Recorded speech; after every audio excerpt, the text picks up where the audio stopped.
Ce que le médecin personnel de Muhammad Ali a révélé 22 ans après le Thrilla in Manila a glacé le sang de tous ceux qui pensaient connaître la boxe. Ce qu'il a dit ce jour-là a transformé le combat le plus brutal de l'histoire en quelque chose d'encore plus incroyable, quelque chose qui défie toute logique humaine. C'était le 3 octobre 1997, lors d'une conférence médicale à Boston. Le docteur Ferdi Pacheco, qui avait soigné Ali pendant 15 ans, se tenait devant une salle remplie de médecins sportifs. Ses mains tremblaient légèrement, tandis qu'il tenait une enveloppe jaunie par le temps. À l'intérieur se trouvaient des radiographies et des notes médicales qu'il avait gardées secrètes pendant plus de 2 décennies. Quand il a ouvert cette enveloppe, le silence dans la salle est devenu si profond qu'on aurait pu entendre tomber une aiguille. Muhammad Ali est entré dans le ring à Manille le 1er octobre 1975 avec 3 côtes cassées, a dit Pacheco. Sa voix s'est brisée. Et personne ne le savait, sauf moi, son entraîneur Angelo Dundee, et Ali lui-même. Pour comprendre pourquoi cette révélation a tout changé, il faut revenir 3 semaines avant le combat, à Miami Beach, où Ali s'entraînait dans le gymnase du Fifth Street Gym. C'était un matin de septembre étouffant, le genre de chaleur qui colle à la peau et rend chaque respiration difficile. Ali était au milieu d'une session de sparring particulièrement intense, avec son partenaire Larry Holmes, un jeune boxeur affamé qui allait lui-même devenir champion quelques années plus tard. Holmes ne retenait jamais ses coups pendant les entraînements. C'était exactement ce qu'Ali aimait chez lui. « Frappe-moi comme si tu me détestais », disait toujours Ali. Ce matin-là, Holmes l'a pris au mot. Au 5e round du sparring, Holmes a lancé un crochet du gauche au corps qui a atterri exactement entre la 7e et la 8e côte d'Ali. Le son était celui d'une branche qui se casse net. Ali a fait quelque chose que personne ne l'avait jamais vu faire. Il s'est figé. Juste une seconde, peut-être 2, mais dans un gymnase où Ali dansait constamment, ce moment de paralysie était aussi visible qu'un cri dans le silence. Puis, avant que quiconque puisse réagir, Ali a souri, a fait un jeu de jambes rapide et a continué à boxer comme si de rien n'était. Il a même plaisanté avec Holmes. C'était un bon coup, Larry, presque aussi bon que les miens. Mais Angelo Dundee avait vu ce moment de paralysie.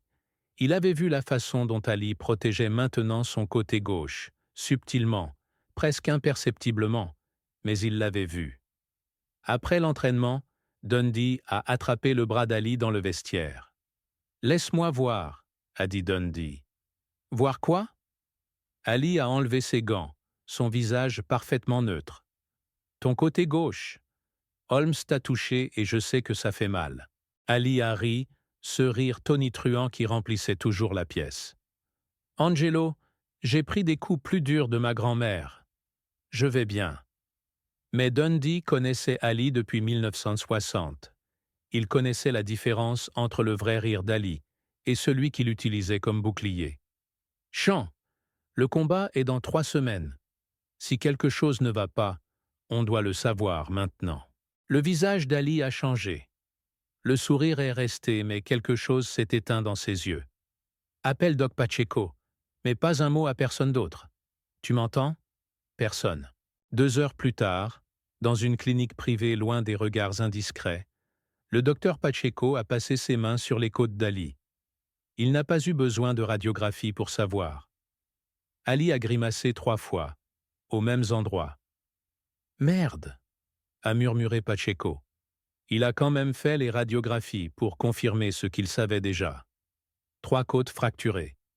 Pas déplacées, Dieu merci, mais cassées net. « Ah, tu ne peux pas combattre », a dit Pacheco en accrochant les radiographies contre la lumière. « C'est impossible. 3 côtes cassées, ça prend 6 à 8 semaines pour guérir. Le combat est dans 20 jours. » Ali était assis sur la table d'examen, torse nu, regardant ses propres radiographies. « Combien de personnes savent pour ces radios ? » « Juste nous 3 dans cette pièce, » a répondu Pacheco. « Et combien de personnes vont savoir ? Chant, je dois le dire aux organisateurs. Ils doivent reporter le combat. » « Non !» La voix d'Ali était calme mais absolue. « Personne ne saura. Le combat aura lieu comme prévu. Pacheco a regardé Dundee, espérant du soutien, mais Dundee fixait le sol. Il connaissait ce regard sur le visage d'Ali. C'était le même regard qu'il avait eu avant de refuser d'aller au Vietnam. Le même regard qu'il avait eu quand tout le monde lui disait qu'il ne pourrait jamais battre Sonny Liston. C'était le regard d'un homme qui avait pris une décision, et les montagnes elles-mêmes ne pourraient pas le faire changer d'avis. « Tu comprends ce que tu me demandes ?» a dit Pacheco. Sa voix tremblait.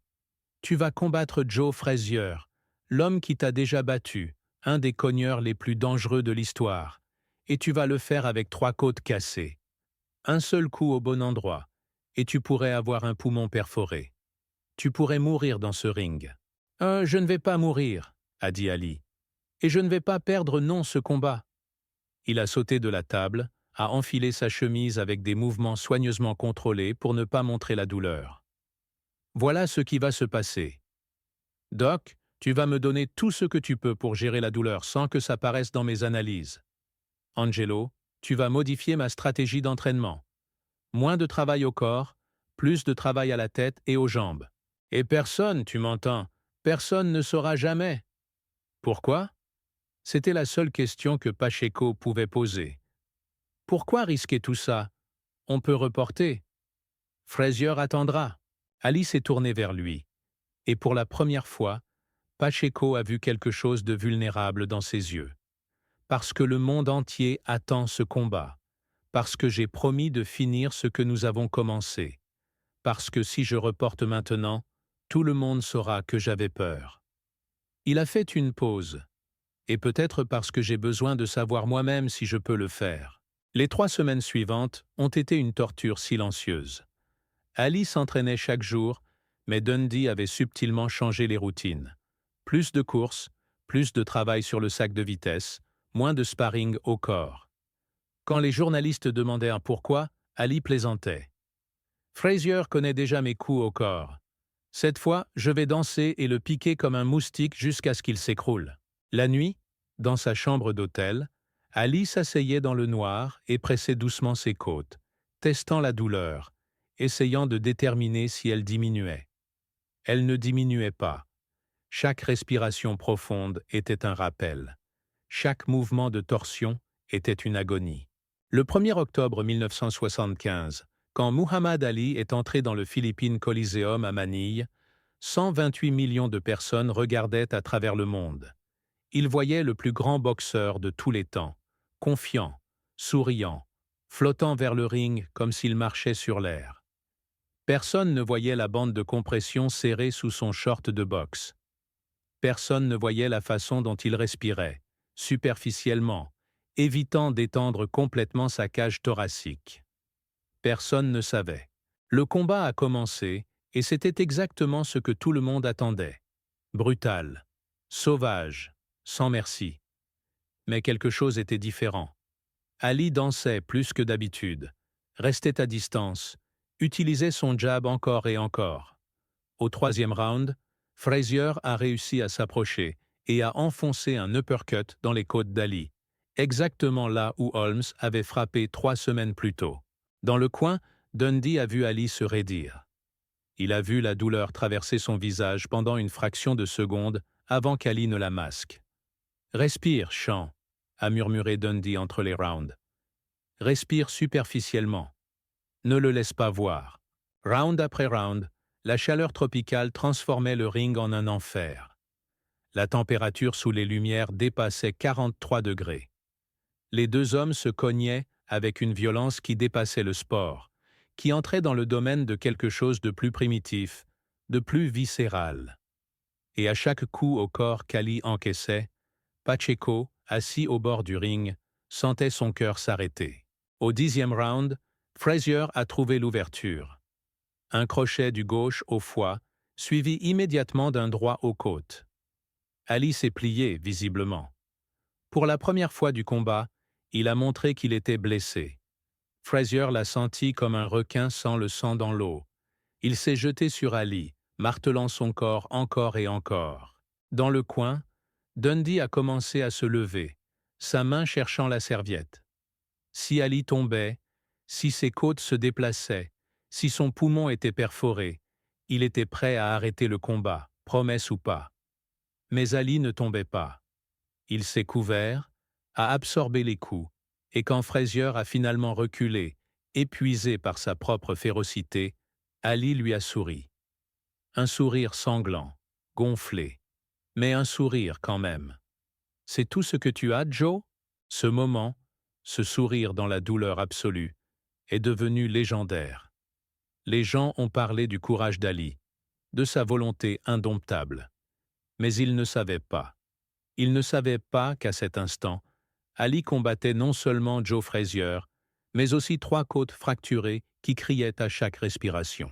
Le combat a continué jusqu'au 14e round. Ali, puisant dans des réserves de force que personne ne savait qu'il possédait, a commencé à dominer. Ses coups étaient plus précis, plus puissants. Frazier, presque aveugle, ses yeux fermés par le gonflement, continuait à avancer comme un guerrier dans une légende antique.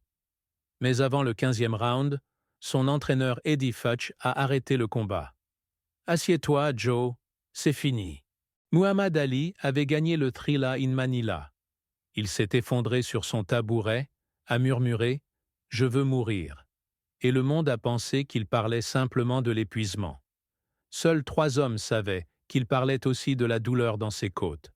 Une douleur qui avait été sa compagne secrète pendant 42 minutes de combat. Après la révélation de Pacheco en 1997, des journalistes ont retrouvé Joe Frazier.